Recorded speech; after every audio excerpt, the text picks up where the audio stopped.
ഇതിനെക്കുറിച്ച് ഞാൻ പൊതുവായി ഇതുവരെ സംസാരിച്ചിട്ടില്ല.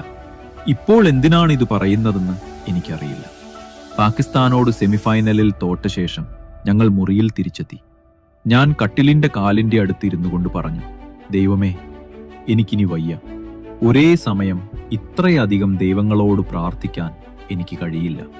ഞാൻ 5 മിനിറ്റ് കണ്ണടച്ചിരിക്കുകയാണ്. ആരായാലും ശരി, അങ്ങയെ എനിക്ക് കാണിച്ചു തരണം. എൻ്റെ ജീവിതകാലം മുഴുവൻ ഞാൻ അങ്ങയെ പിന്തുടരും. അപ്പോൾ ഞാൻ യേശുവിനെ കണ്ടു.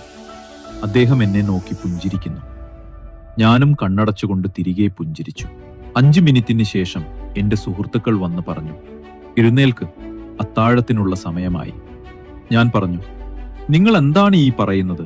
സമയം 5:30 ആയുള്ളൂ. അവൻ പറഞ്ഞു, നീ ഈ ഇരിപ്പ് തുടങ്ങിയിട്ട് 2.5 മണിക്കൂറായി. 2.5 മണിക്കൂറായി. ഇപ്പോൾ 8 മണിയായി.